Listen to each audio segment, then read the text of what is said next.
में हम लोग देखेंगे क्लास 7th आपकी जो सिविक्स है सोशल एंड पॉलिटिकल लाइफ, उसकी बुक का chapter 5 women change the world.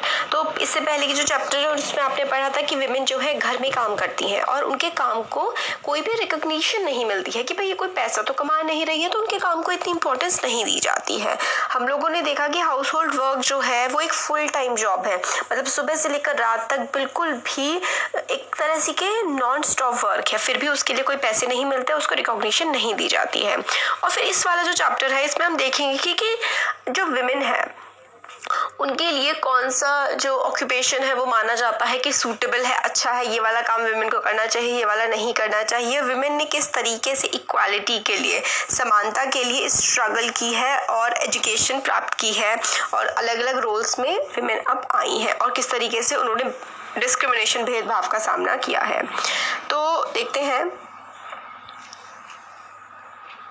यहाँ से देखिए कि विमेन खेती कर रही हैं, बट हम लोगों को जब भी हम सोचते हैं तो क्या कभी हम सोचते हैं कि विमेन फार्मर हो सकती हैं या फिर विमेन कोई साइंटिस्ट या फैक्ट्री वर्कर। हम लोग तो सोचते हैं कि विमेन या तो मेनली टीचर्स होती हैं, है ना, या फिर नर्स होती हैं। बाकी जो पायलट हो गए, साइंटिस्ट हो गए, फैक्ट्री वर्कर हो गए, फार्मर हो गए, ये सब तो हम सोचते हैं कि मैन ही ये काम करते होंगे। तो देखिए 83.6%, लगभग 84% जो औरतें पूरे देश में काम करती हैं ना, वो तो एग्रीकल्चर सेक्टर में ही करती हैं। मतलब अगर टोटल विमेन जितनी भी काम करती हैं अगर हम वो निकालें तो उसमें से 84% तो खेतीबाड़ी में ही लगी हुई हैं। तो यही है कि रोजी मैम ने 30 बच्चों से कहा था कि आप बताओ कि ये सारे जो काम है ये मेन करते होंगे या विमेन करते होंगे। तो बच्चों ने टीचर की फीमेल ज़्यादा करती हैं, नर्स भी फीमेल्स होती हैं। एक भी बच्चे ने नहीं कहा कि नर्स मेल भी हो सकते हैं। तो इस तरीके से कि हम लोगों को स्टीरियोटाइप हमारे दिमाग पे बना हुआ है। स्टीरियोटाइप का मतलब होता है ऐसा विश्वास कि भाई ऐसा ही होगा, इसके अलावा कुछ और हो ही नहीं सकता। तो वो होता है स्टीरियोटाइप। अब देखते हैं हम fewer opportunities and rigid expectations. बहुत ही कम अपॉर्चुनिटीज, बहुत ही कम संभावनाएं होती हैं एक लड़की के पास, एक औरत के पास अपने जीवन में आगे बढ़ने के लिए। और एक्सपेक्टेशंस भी हम सोचते हैं कि यही थोड़े बहुत काम विमेन कर सकती हैं। काफ़ी सारे जो बच्चे थे रोजी मैम की क्लास में, उन्होंने विमेन को या तो नर्स के तौर पर या फिर एक टीचर के तौर पर बताया, मगर आर्मी ऑफिसर्स जो है विमेन नहीं हो सकती हैं। ये इस तरीके की इमेज हमारे समाज में बनी हुई है। रीजन इसका ये है क्योंकि जब भी हम लोग देखते हैं, because they feel that outside the home to women are good at only certain jobs. घर के बाहर भी विमेन कुछ ही काम है जो अच्छे से कर सकती हैं। काफी सारे लोग ये बिलीव करते हैं कि विमेन अच्छी नर्स होती हैं क्योंकि उनमें पेशेंस ज्यादा होता है, काफी जेंटल होती हैं, काफी अच्छे से सिचुएशंस को हैंडल करती हैं। विमेन का रोल जो है वो फैमिली की तरफ ज्यादा देखा जाता है। सिमिलरली जो साइंस है उसमें टेक्निकल माइंड चाहिए और विमेन का दिमाग तो ऐसा होता ही नहीं है कि वो साइंस और मैथ्स को समझ सके, ऐसा लोग सोचते हैं। Because of so many people believe in these stereotypes, क्योंकि बहुत सारे लोग स्टीरियोटाइप्स में, इस तरीके की बातों में विश्वास करते हैं। काफ़ी सारी जो लड़कियां हैं उनको इतना सपोर्ट नहीं मिलता अपने घरों से जितना कि उनके भाइयों को मिलता है। उनको ट्रेनिंग नहीं प्रोवाइड की जाती डॉक्टर्स या फिर इंजीनियर बनने की। ज़्यादातर फैमिलीज जो हैं जब मतलब स्कूल बच्ची ने फिनिश कर लिया तो सोचते हैं कि उसकी लाइफ का एक ही गोल है शादी कर देना। मतलब स्कूल थोड़ी बहुत पढ़ाई कर ली फिर उसकी शादी कर दो, शादी ही उसकी लाइफ का सबसे इम्पोर्टेंट गोल है, सबसे इम्पोर्टेंट एम है। ये इस तरीके से समाज में समझा जाता है। अब ब्रेकिंग स्टीरियोटाइप्स, जो चीजें सोची जाती है, समझी जाती है, उसको तोड़ने का काम इन्होंने किया। लक्ष्मी लाकरा जो इंजन ड्राइवर है, अगर आपसे कोई सोचे, आप खुद सोचिए कि आपके दिमाग में अगर आप सोचेंगे कि ट्रेन कौन चलाता है, एक आदमी की इमेज आएगी ना, तो इंजन ड्राइवर हमेशा मैन होते हैं, ऐसा हम सोचते हैं। मगर जो 27 ईयर ओल्ड लक्ष्मी लाखरा, जो लक्ष्मी लाखरा है वो एक पुअर ट्राइबल फैमिली से आती है। मतलब जो कबीले इलाके के लोग होते हैं झारखंड में, वहां से आती हैं। इन्होंने नॉर्दर्न रेलवेज, मतलब जो उत्तर पूर्वी जो रेलवेज है उसमें पहली विमेन ड्राइवर बनी। मतलब विमेन ड्राइवर, ट्रेन को चलाने वाली लोको पायलट विमेन थी पहली हमारे देश के नॉर्दर्न रेलवेज की। लक्ष्मी के पेरेंट्स जो हैं वो पढ़े लिखे नहीं थे, मगर उन्होंने काफ़ी स्ट्रगल किया और अपनी बेटी को गवर्नमेंट स्कूल में पढ़ाया। लक्ष्मी जो है घर के मतलब काम में भी हेल्प करा करती थी। फिर वो आगे डिप्लोमा करने के लिए चली गई, diploma in electronics. Diploma in electronics उन्होंने किया। फिर जो रेलवे बोर्ड का एग्जाम है वो इन्होंने दिया और पहले ही अटेम्प्ट में उसको पास कर लिया। लक्ष्मी कहती हैं कि मुझको चैलेंजेस लेना बड़ा पसंद है।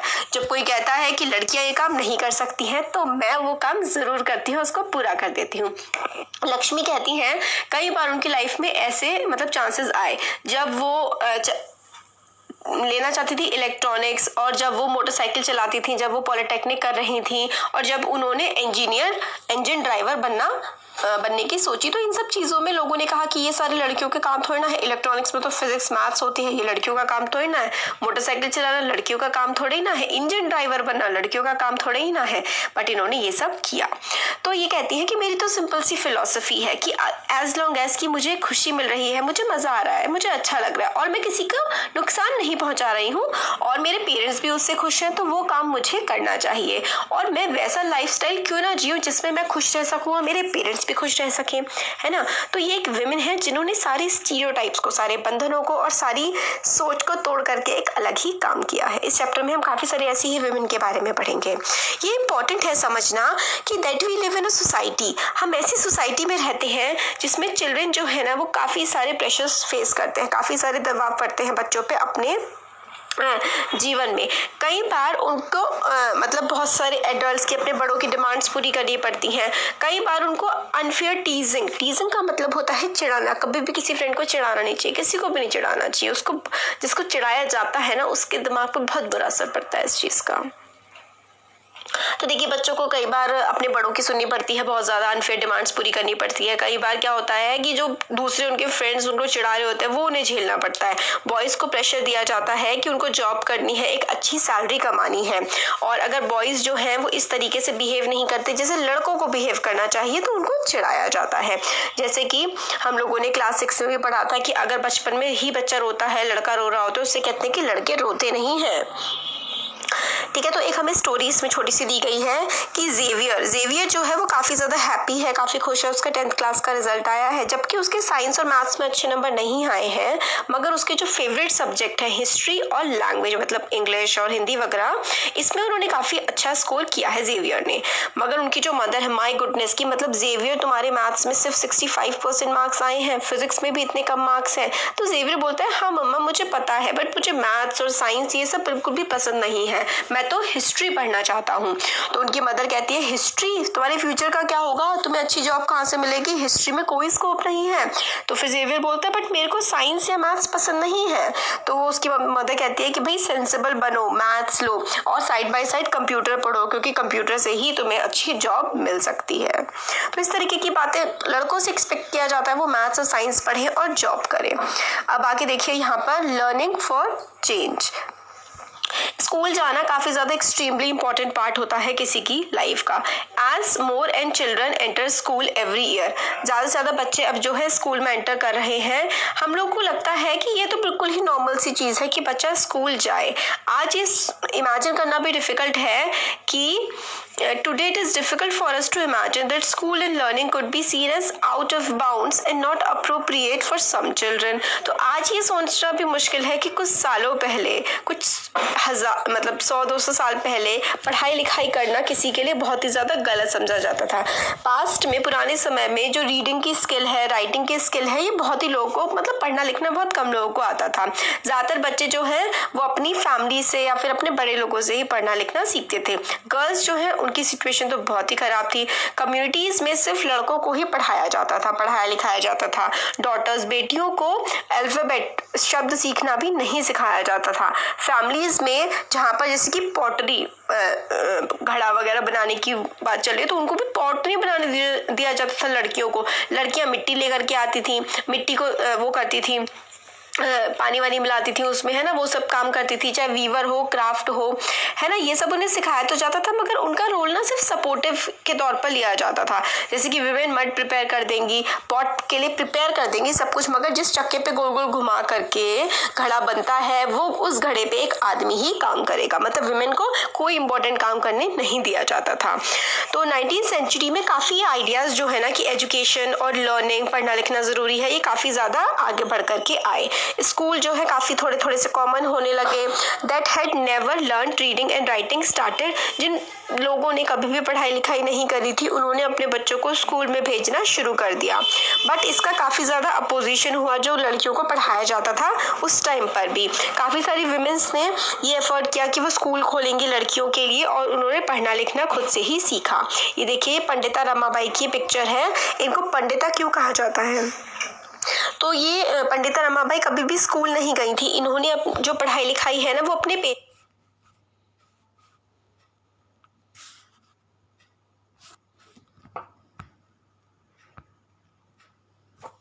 पेरेंट्स से सीखी। इनको पंडिता बोला जाता था क्योंकि इन्होंने संस्कृत लिखना और पढ़ना सीख लिया था। उस समय के लिए वुमेन के लिए बहुत ही बड़ी अचीवमेंट थी इस तरीके की नॉलेज को हासिल करना। फिर इन्होंने एक मिशन सेटअप किया खेड़गांव पुणे के पास 1898 में।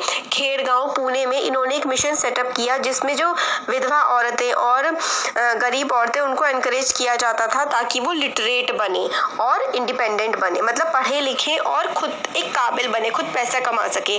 उनको काफ़ी सारी चीज़ें सिखाई जाती थी, कारपेट बनाना, प्रिंटिंग प्रेस चलाना, इस तरीके की स्किल्स जो उस समय पर लड़कियों को नहीं दी जाती थी, सिर्फ और सिर्फ लड़कों को प्रोवाइड की जाती थी। ये देखिए औरतें यहाँ प्रिंटिंग प्रेस में काम कर रही हैं। ये पंडिता रमाबाई का जो मिशन था उसके जो खाड़ेगांव में पुणे के पास उसकी वजह से संभव हो पाया था।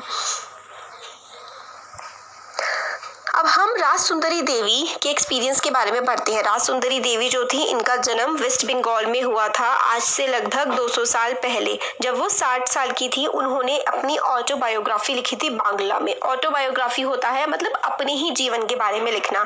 तो राज सुंदरी देवी ने अपने जीवन के बारे में लिखा था एक किताब जिसका नाम था अमार जीवन, मतलब मेरा जीवन। उन्होंने अपनी ऑटोबायोग्राफी में लिखा कि एक इंडियन वुमेन की लाइफ कैसी होती है। राज सुंदरी देवी जो है हाउसवाइफ थी, एक काफी अमीर लैंडलॉर्ड की, मतलब एक अमीर जमींदार था उसकी ये वाइफ थी। उस टाइम पर जब ये थी लगभग 200 साल पहले, ऐसा माना जाता था कि अगर लड़की पढ़ेगी लिखेगी तो उसके हस्बैंड के लिए बैड लक आएगा, वो मर जाएगा, और वो लड़की जो पढ़ेगी लिखेगी वो विधवा हो जाएगी। देखिए किस तरीके की चीजें सोची जाती थी पहले जमाने में, तो ऐसा माना जाता था। इसके बजाय इसके बावजूद भी उन्होंने खुद से ही लिखना और पढ़ना सीखा शादी के बाद। उन्होंने मतलब वो बताती हैं अपनी ऑटोबायोग्राफी में कि वो सुबह से ही काम में लग जाती थी और कई बार तो आधी रात तक भी उनका काम पूरा नहीं होता था। कभी कभी तो उनको बिल्कुल भी रेस्ट नहीं मिलता था दिन में जरा सा बैठने के लिए भी। जब वो सिर्फ 4 साल की थी तब से ही वो ये सारा काम कर रही हैं। और I came to nurture a great longing, मगर मेरे को ऐसा ये कहती हैं कि मुझे ऐसा लगने लगा कि जो रिलीजियस स्क्रिप्चर्स है मतलब धार्मिक ग्रंथ है मुझको पढ़ने हैं, इस तरीके की इनको फीलिंग आने लगी। बट उस समय पर विमेंस को पढ़ाई लिखाई नहीं करने दी जाती थी। फिर मैंने सोचा कि विमेन को पढ़ना नहीं चाहिए, बट मैं क्यों पढ़ती हूँ, तो मेरे को अपने आप पे गुस्सा आने लगा था। अपने आप मतलब ऐसा लगता था कि मेरे को पढ़ना नहीं चाहिए, ये तो गलत होता है, मेरे साथ क्या गड़बड़ है कि मैं पढ़ना चाहती हूँ, विमेन को पढ़ना नहीं चाहिए, फिर मैं क्यों पढ़ना चाहती हूँ। फिर एक बार ना इनको रात में ड्रीम आया कि मैन्यूस्क्रिप्ट, मतलब मैन्यूस्क्रिप्ट का मतलब होता है ऐसी किताब जो हाथ से लिखी गई है। तो चैतन्य भागवत जी जो थे एक सेंट थे, सेंट होते हैं एक गुरु संत वगैरह, और उन्होंने मतलब एक किताब लिखी थी। उनकी उस किताब को ये पढ़ रही हैं, इनको ये सपने में आया। फिर अगले दिन जब ये सुबह किचन में खाना बना रही थी तो इनके हस्बैंड ने इनके सबसे बड़े बेटे से कहा कि बिपिन, मैंने चैतन्य भागवत की किताब रख दी है और जब मैं तुमसे मांगूंगा तुम मुझे दे देना। और वो वहां से चले गए। तो जब बुक साइड में रखी हुई थी तो इन्होंने क्या किया, सीक्रेटली उसमें से एक पन्ना फाड़ लिया और फटाफट से उसको छुपा दिया। फिर एक बार क्या हुआ, जब इनका बेटा अल्फाबेट सीख रहा था उस टाइम पर अल्फाबेट मतलब शब्दों जो होते वर्णमाला उसकी किताब में से भी एक पन्ना फाड़ लिया और छुपा दिया उसको। फिर जब इन्हें टाइम मिलता तब ये लेटर्स को मैच करने की कोशिश करती कि अल्फाबेट, अच्छा ये वाला जो लेटर है ये इस किताब में कहाँ लिखा हुआ है, फिर उस किताब से उसको समझने की कोशिश करती थी। इसी तरीके से वर्ड को मैच कर करके इन्होंने बहुत ही ज्यादा एफर्ट्स के बाद लिखना और पढ़ना सीख लिया। इसके बाद जो है जब इन्होंने अल्फाबेट लिखने सीख लिए, राज सुंदरी देवी ने पूरी की पूरी चैतन्य भागवत की किताब इन्होंने पढ़ ली। इनकी अपनी राइटिंग से हमें बताती है कि ऑल्सो गिव द, मतलब इनकी ही हमें जो अमार जीवन से ही हमें पता लगता है राज सुंदरी देवी के कि उस समय पर विमेन की लाइफ कैसी हुआ करती होगी। राज सुंदरी देवी अपनी लाइफ का हर एक्सपीरियंस रखती थी, लिखा करती थी किताब में कि किस तरीके से उन्होंने पूरी जिंदगी मतलब डेली उनकी लाइफ में क्या चल रहा है, और उन्हीं की वजह से ही हमें पता लगता है कि उस समय की औरतों के जीवन में क्या चलता होगा। और कभी कई बार तो वो बताती हैं कि इतना ज़्यादा काम होता था कि उन्हें बैठने का और खाने का भी टाइम नहीं मिलता था। बट अनलाइक जो राज सुंदरी देवी, अभी हम रुकैया हुसैन की भी स्टोरी पढ़ेंगे। आज काफ़ी सारी लड़कियां जो हैं वो पढ़ाई लिखाई ईजिली कर सकती हैं, स्कूल जा सकती हैं, बट फिर भी काफ़ी सारी लड़कियां हैं जो पॉवर्टी, गरीबी की वजह से, स्कूल की प्रॉपर फैसिलिटीज़ नहीं है और भेदभाव की वजह से वो स्कूल नहीं जाती हैं। पर्टिकुलरली जो कि काफ़ी गरीब इलाकों से या फिर जो लोअर कास्ट के या अलग धर्मों के लोग होते हैं, कई धर्मों में मतलब उनको दिक्कत होती है लड़कियों को स्कूल में जाने में। अब देखिए रुकैया शेखावत हुसैन, इनका लेडी लैंड का एक ड्रीम है। तो जो रुकैया शेखावत हुसैन है ना, ये एक मतलब रिच फैमिली को बिलोंग करती थी, बट फिर भी इनको मतलब उर्दू पढ़ना तो इनको सिखाया गया था, मगर इनको बांग्ला और इंग्लिश नहीं पढ़ना सिखाया गया था। उस समय पर समझा जाता था कि अगर विमेन इंग्लिश पढ़ेंगी तो उनको ऐसे विचार पता लग जाएंगे जो विमेन को नहीं पता लगने चाहिए, और वो मतलब रिबेलियस हो जाएंगी, वो विद्रोही टाइप्स हो जाएंगी। तो सिर्फ लड़कों को ही इंग्लिश पढ़ाई जाती थी, बट उन्होंने अपने बड़े भाई के सपोर्ट से और बड़ी बहन के सपोर्ट से इंग्लिश पढ़ी और वो राइटर बनी। उन्होंने एक काफ़ी अच्छी सी स्टोरी लिखी जिसका नाम इन्होंने दिया सुल्तानाज ड्रीम। इसमें अपनी इंग्लिश में इन्होंने लिखी थी और ये लगभग उस समय सिर्फ और सिर्फ 25 साल की थी। उनकी स्टोरी इमेजिनरी थी कि जो सुल्ताना का वर्ड है वो एक लेडी लैंड है जहाँ पर वुमेन को हर तरीके की फ्रीडम है। वो इन्वेंशंस करती हैं, वो बादलों से बारिश ला सकती हैं, वो हवा में कार्स उड़ा सकती हैं। ये लेडी लैंड जो है ना, इसमें आदमी सेक्लूजन में रहते हैं, बिल्कुल अलग रहते हैं, और उनके वेपन्स वगैरह सबको मतलब आदमियों को डिफीट कर दिया है, हरा दिया है विमेन ने अपनी दिमाग की शक्ति से, अपनी ब्रेन पावर से। सुल्ताना का जो लेडी लैंड है उसमें वो अपनी सिस्टर सारा के साथ घूमती है। फिर लास्ट में बताते हैं कि वो अवेक हो जाती है, जाग जाती है कि ये सिर्फ एक ड्रीम था। उस समय पर ही देखिए रुकैया हुसैन ने ड्रीम में मतलब अपने सोच के अंदर विमेन प्लेन्स फ्लाई कर रही हैं, कार फ्लाई कर रही हैं। उस समय तो जबकि विमेन को पढ़ने तक की आज़ादी नहीं होती थी और इन्होंने ड्रीम कर लिया था कि विमेन प्लेन उड़ा रही हैं। तो हमें पता लगता है कि इनकी मतलब जो इमेजिनेशन थी वो प्रेजेंट इनकी लाइफ से वो कितनी ज़्यादा आगे थी। फिर 1910 में उन्होंने रुकैया हुसैन ने एक स्कूल स्टार्ट किया था कोलकाता में, जो आज भी फंक्शन कर रहा है। अब आगे का हम लोग नेक्स्ट वीडियो में देख लेते हैं।